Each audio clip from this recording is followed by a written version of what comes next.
සාමාන්‍ය පතල්කම් කරනවා. සාමාන්‍ය පතල්කම් කරුවෙක්. පතල් වලටම ජීවිතේ දැන් හුරු වෙලා වගේ දෙයක් තියෙනවා. මම ඉස්කෝලේ යනකම් අවුරුදු 13ක ඉගෙන පතල් රස්සාව කළා. රෝඩ් කට් එකෙන් දිවිවල ගන්න තියෙන අසහත් තමයි තියෙන ඉක්මනට කල් කැලලා කරාගේ. සුබ සන්ධ්‍යාවක් ක්‍රීඩාවලි හිතවතුනි අසන්නනි නරඹන්නනි.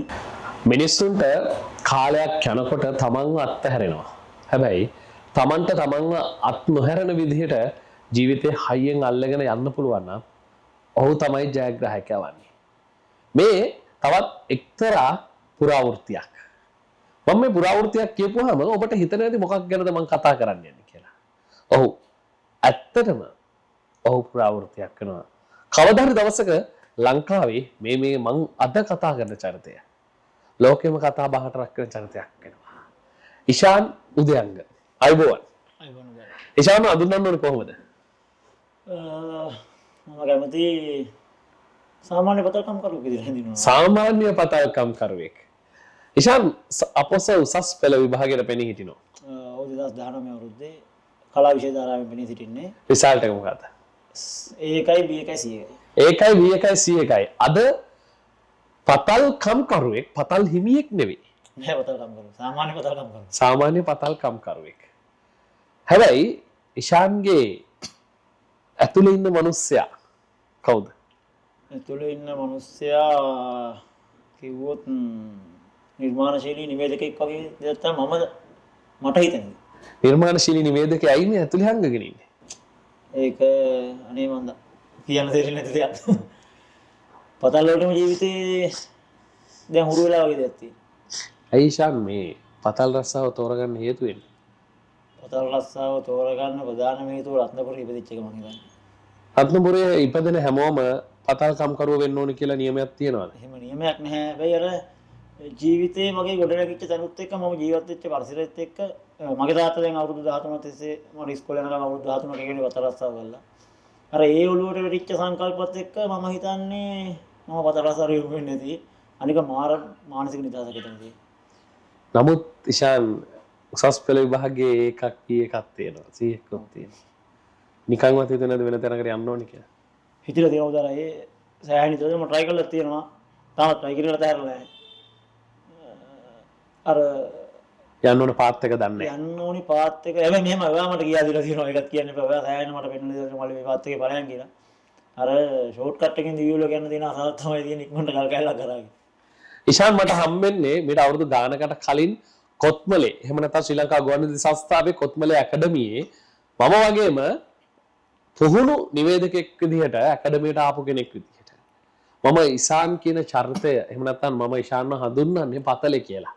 පතල් රස්සාව කරන ගමන් තමයි ඉෂාන් දවස් 5ක අපේ ඇකඩමියේ ඇවිල්ලා නැවතිලා ඉගෙන ගන්න. අපි හැමෝමත් එක්ක එකතු වෙලා.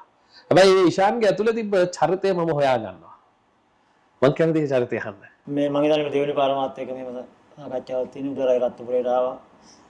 ඒ ආපු සැරේ නම් මම හිතන්නේ මගේ ජීවිතේට ලොකු මට දැනුණා මම දැනකට යන්න ඕනේ කියන දේ. උදාරගේ චරිතය උදාර මහත්තයාගේ චරිතේ මම දකින විදිහට යාළුකමකට එහා ගිය සහෝදරකමකුත් වෙනවා. එයා දීපුවේ වචන ඇත්තටම මට හිතුණා මම ඉන්න තැන වැරදි කියන එක හිතුණා. හැබැයි තාමත් අර ඊට උදේ නම උදේ කොහොමවත් වැරදි. ඔව් දැන් කොහොමවත් වැරදිලා තියෙන්නේ. මම ක්‍රිකට් විස්තර විචාරකෙක් විදිහට ඇත්තටම පටන් ගත්තේ ගමෙන් පටන් අරගෙන මම ගමේ හැලු පන්දු ක්‍රිකට් ක්‍රීඩාව තමයි ගොඩක්ම මේ නිවේදන කටයුතු කළේ. උදාරගේ ඉතින් ඒක ඇතුළේ තිබිච්ච එක ඇදලා ගත්තා විදියට ගොඩක්ම. ප්‍රේමසිරි යාපා ශ්‍රී ලංකා ක්‍රිකට් විස්තර විචාරකයා ඒ දවස්වල ගෙදර තියෙන අර කැසට් එක අහනකොට මේ ප්‍රේමසිරි යාපාගේ හඬ හැමෝම අහනවා හැමෝම ආදරය කරනවා. වර්තමානයේ එහෙම නැත්නම් ඒ කොපිය ඔයාට දැන් අද එහෙම නැත්නම් FM නුවර අපේ තැනට ඇවිල්ලා අපි ඉෂාන්ගෙන් අහන්න ලෑස්ති ප්‍රේමසිරි යාපාගේ ඒ හඬ. අපි අහලා බලමු. අපිට පුංචි වෙලාවක් අරගෙන මේ වැඩේ කරලා පෙන්නන්න ඕනේ. මුලින්ම කියනවා ප්‍රේමසිරි යාපාගෙන් කියන මහත්තයා ඉස්සලා රේඩියෝ එකේ ක්‍රිකට් විචාරය කරද්දී අපි කියන තාත්තා තමයි මේ මැච් එක අල්ලන රේඩියෝ එකේ අම්මලා අපි අතන ඔක්කොම මැච් එක අහනවා. එතනින් තමයි මම පුරුදුනේ රේඩියෝ එකේ කියද්දි මාත් නිකන් කියන්න වගේ පුරුදුනා. එහෙම තමයි උදාරයි මම හිතන්නේ මම ආපු ගමන ආවේ කියන්නේ. කවුරුත් කියා දීලා තිබුණේ නැහැ මට මේක මේ විස්තර විචාරය මෙහෙම කරගෙන මට කවුරුත් කියා දීලා නැහැ. හැබැයි පස්සේ මම තීරුම් අරගෙන මේක මේ වුණොත් හොඳයි එහෙම හොඳයි කියලා මම හදාගෙන තමයි මම මේ ගමන ආවේ. මම කරන්න පොඩි කෑල්ල. පසුගිය නිමාවරවත් වෙච්ච ශ්‍රී ලංකා පොදේක දින තරඟේ සුබ සන්ධ්‍යාවක් ක්‍රීඩාවලින් හිතවතුනි අසන්නනි නරඹන්නනි ශ්‍රී ලංකා කණ්ඩායම සහ කුදෙව්වන් අතර පැවැත්වෙන තරඟාවලියේ පූර්ණ තරඟාවලියක් පැවැත්වෙනවා කැරිබියන් ටූපත්වල. ඒ ප්‍රථම එක්දින තරඟයයි මේ ආරම්භ කිරීමට සියලු කටයුතු සූදානම් කර තිබෙන්නේ කුදෙව් දේශයේ සබීනා පාක් ක්‍රීඩා පිටිය තුල. නව නායකත්වයක්, නව පුහුණුකරුවෙකු, නව තේරීම් කමිටුවක් සහ නව පරිපාලනයක් සමගින් ශ්‍රී ලංකා කණ්ඩායමට තරඟයකට එකතු වන්නේ කුසල් මෙන්ඩිස්ට නායකත්වයේ හිමිව තිබෙනවා. ඔහුට නායකත්වයේ කලින් හිමිව තිබුණා. ඔහුට නුහුරු නොපුරුදු දෙයක් නෙවෙයි නායකත්වයේ. ඒ වගේම සම්බර කණ්ඩායමක් මේ වන විට ශ්‍රී ලංකා කණ්ඩායමට හිමිව තිබෙනවා. අපි හරමු තරගයේදී ආවට කාසිය වාසිය ජයග්‍රහණය කරා කොදෙව් නායක සයිහෝප්. ඔහු තීරණය කළ අපතමෙන් පන්දුවට පහර දීමට ශ්‍රී ලංකා කණ්ඩායමට ආරාධනා කරන්නට. ශ්‍රී ලංකා කණ්ඩායමේ ආරම්භක පිතිකරුවන් දෙදෙනා පැතුම් නිශ්ශංක සමගින් කුසල් මෙන්ඩිස් සබීනා පාක් තනතිල්ල මතට පැමිණෙන මොහොත ප්‍රථම පන්දුවාර යොමු කිරීම සඳහා අල්සාරි ජෝසප් කැඳවා තිබෙන්නේ දකුණත් වේග පන්දු යවන කොදෙව් දේශයේ සිටින තවත් දක්ෂ වේග පන්දු යවන්නෙකු පැතුම් නිශ්ශංක. ඒ වගේම නස්ටයිල් එන්ඩගේ රැඳී සිටිනවා කුසල් මෙන්ඩිස් නායකයා. අප බලමු අල්සාරි ජෝසප් දිවෙනවා පන්දු යවන්නට. විනිසුරේ අපසු කරමින් පන්දුවට ඉදිරිපාදයේ ආරක්ෂිත පහරක් එල්ල කරන්නේ පැතුම් නිශ්ශංක. පැතුම් නිශ්ශංක පිළිබඳව කතා කරන විට කරුතර විද්‍යාලයෙන් මූලික අධ්‍යාපන ලද මේ කිලකයා ක්‍රමක්‍රමයෙන් ශ්‍රී ලංකා කණ්ඩායමේ තම ස්ථානීය තහවුරු කරගත්තා. වර්තමානයේ වනට ශ්‍රී ලංකා කණ්ඩායම තුළ නැතිවම බැරි කිලකෙකු ලෙසින් ඔහු පෙන්වා දෙන්නට පුළුවන් අපට. මීළඟ පන්දු යොමු කිරීම සඳහා මේ පන්දුවාරයේ දෙවන පන්දුව අල්සාරි ජෝසප් පැමිණ එල්ල කරන පන්දුවට වෙරෙන් පහරක් එල්ල කරනවා. ෂෝට් මිඩ් ටිකට් කලාපයට ඉහළින් පන්දුව හතරේ සීමාවට මුල්ම ලකුණු 4 වාර්තා වනවා. පැතුම් නිශ්ශංකගේ පිටෙන් ලකුණු පූර්ව ක්‍රියාත්මකයි. පන්දු 2යි ලකුණු 4යි ශ්‍රී ලංකා කණ්ඩායම. පන්දු 2යි ලකුණු 4යි. ශ්‍රී ලංකා කණ්ඩායම ගැන ඔබට හිතනවාද එහෙම නැත්නම් ඔබ කොහෙටද අරන් යන්නේ මේ කතාව අහනකොට? ඔබට හිතෙන්නේ නැද්ද මේ මම කියපු චරිත එහෙම නැත්නම් මේ මම වැරදි කියපු තැන ඇත්තටම තාමත් ඉෂාන් ඉන්නේ වැරදි තැනක කියලා? ඉෂාන් තාමත් කාලේ තියෙනවා. කාලේ තියෙනවා. කාලේ හොයාගෙන දැන් මම හිතනවා ඉෂාන් යා යුතුයි. එන්නේ නැත්තම් මේ රත්නපුරේ මැනිකක් ඇත්තටම ඉෂාන් කියන්නේ මැනිකක් රටක් වටින. ඉතින් මේ මැනික යා යුතු ගමනක් තියෙනවා. ඒ ගමන යා යුතුයි. පතල් රස්සාව දැන් හුරු වෙනකොට ගෙදරින් අම්මා එපා කියනවා. මොකද උසස් පෙළ ප්‍රතිඵලත් හොඳ ප්‍රතිඵලයක් තියෙනවා. ඔව් තාමත් ඒ වගේ. තාමත් එපා කියනවා. පාන්දර කීයද පතලට බයි නිසා?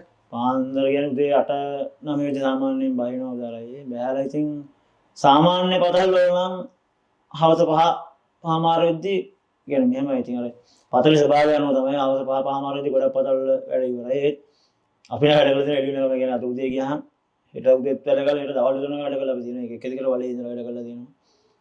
මේ එහෙම අර ස්වභාවය අනුව වෙනස් වෙනවා. ගොඩක් වෙලාවට ඉතින් මෙහෙම වෙලාවක් කියන්න බෑ. එතන පොළොවසර ගියාට පස්සේ පතලේ වැඩ කරන වෙලාවක් කියන්න බෑ. කන්න හම්බෙන්නේ කොයි වෙලාවකටද කහට හම්බෙන්නේ කොයි අපිට වෙලාවක් කියන ඉච්චිත වෙලාවක් කියලා වැඩ කරන්න බෑ. ආසාවක් නැද්ද ඉෂාන් ඔය පතලෙන් ගොඩ එන්න? පතලෙන් ගොඩ එන්න ආසාවක් තියෙනවා.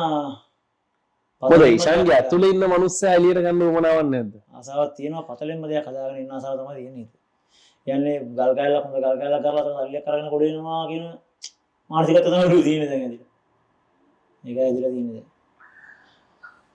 ඉෂාන් එහෙම නැත්නම් අපි කතා කරේ පතලේ. එහෙම නැත්නම් දැන් ඔබ අඳුරන්න පුළුවන් ප්‍රේමසිරි ඈපා වගේම ක්‍රිකට් විස්තර විචාරකයෙක් ලංකාවට අනාගතයේදී අවශ්‍යයි. ඒ විදිහට සිංහල විචාරකයෙක්. 6ක් වගේම දවා ගැනීමක් ගැන ප්‍රේමසිරි ඈපා ලස්සනට කියනවා. ඔව් ප්‍රේමසිරි මහත්තයා එයාගේ ගොඩක් වචන දීලා තියෙනවා මම හිතන්නේ ටිකට් තරඟවලදී. ඔව් නිලවුණු පන්දුවාරයක් ලකුණු ලබා ගන්න නැති පන්දුවාර නිලවුණු පන්දුවාරයක් කියන වචනේ හදන්නේ ප්‍රේමසිරි ඈපා මහත්තයා කියන සිංහල විස්තර විචාරය පටන් ගත්තට පස්සේ එයා තමයි නිලවුණු පන්දුවාරයක් කියන වචනේ එහෙම ටිකට් විස්තර විචාරයට දෙන්නේ. ඒ ඇත්තටම ප්‍රේමසිරි ඈපා මහත්තයා ගත්තොත් එයා වෙනම තැනක ඉන්නේ. එයා වෙනම තැනක ඉන්නේ. මම ඇත්තටම මැච් අහන පුරුදු වෙත් එයාගෙන් අතට නම් දැන් නම් එයාට ඇහෙන්නේ නැහැ බොහෝ දුරට. ඒනොට YouTube එකේ දින ගැල්ල කරේ මම බලනවා අදටත්. ඒ කියන්නේ ඒ තරම් ඇඩික්ට් වෙලා ඉන්නේ. ලංකාව ශ්‍රී ලංකාවට ලංකාවට විරුද්ධ පිළේ කඩුල්ලක් ගියත් එයා සාමාන්‍යයෙන් මම දැක්කේ එයාගේ වෙනස එයාගේ තියෙන අර වෙන එයා ප්‍රතිවාදී පිළේ කඩුල්ලක් ගියත් අර සංසුන්භාවය කියන්නේ හිතේ තියෙන සංසුන්භාවය ඒ විදිහටම තියෙනවා. ප්‍රේමසිරි ඈපා මහත්තයා කඩුල්ලක් ගවා ගත්තා කියනවා. අපි මෙහෙම කියමු. ලසිත් මාලිංග දිවෙනවා පන්දුවන්ට දාර්ථ කවාකාර වේග පන්දුවන් ක්‍රීඩකයා. ශ්‍රී ලංකාව සහ ඉන්දියාව අතර පැවැත්වෙන තරගයේ ප්‍රථම පන්දුවාරයේ තෙවන පන්දුවයි මේ ක්‍රියාත්මක කරමින් තිබෙන ලසිත් මාලික දිවෙනවා කෙතරම්මාන්ති සිල් කුමාර ධර්මසේන විනුසුරා පසු කරමින් යන පන්දුව කෙලින්ම කඩුල්ලේ වදිනවා අපේ ක්‍රීඩාලෝලයේ හේතුවතුනේ ප්‍රථම කඩුල්ලයි මේ බිඳ වැටෙන්නේ ඉන්දිය කණ්ඩායමේ විරේන්ද්‍ර ශේවාග් දෙවී යන ක්‍රීඩකයා කිසිදු ලකුණක් ලබා ගන්නේ නැහැ. මේ අවස්ථාවේදී කෙලින්ම කඩුල්ලේ වදිනවා පන්දුව ප්‍රථම කඩුල්ලයි මේ බිඳ වැටෙන්නේ ඉන්දිය කණ්ඩායම. අපිට ඒ විදිහටම කියන්නකෝ 6ක් ලකුණු අවශ්‍යම මොහොතක් මේ වන විට ශ්‍රී ලංකා කණ්ඩායමට මැද පෙළ ශක්තිමත් කරන ඇන්ජලෝ මැතිවුස් සමගින් කුමාර සංගක්කාර ඒකාන්තයේ එක තමාන්තයේ රැකගෙන තිබෙනවා. ඇන්ජලෝ මැතිවුස් කවදත් ශ්‍රී ලංකා කණ්ඩායමේ නැංගුවර බවට පත් වෙමින් අධිවේගීන් දියත් වෙන ක්‍රීඩකයා දිවෙනවා පන්දු යවන්නට මිචෙල් ස්ටාක් ඔස්ට්‍රේලියානු වේග පන්දු බැලෑනියේ ප්‍රධානතම තුරුම්පුවයි මේ ක්‍රීඩකයා මැදිකිටි ඉපලෙල පන්දුවට වැරෙන් පාරක් එල්ල කරනවා අපේ ක්‍රීඩාලෝලයේ හිතවතුනි ක්‍රීඩාගාරයේ දෙසටයි පන්දුව ලකුණු 6ක් ලකුණු අවශ්‍යම මොහොතකයි මේ ලකුණු 6 ලබා දෙන්නේ ඇන්ජලෝ මැතිව්ස්ගේ පිටේ. තවත් වචන තියනවාද? එහෙම නැත්නම් මේ ඉෂාන් කොතරද නතර විය යුත්තේ?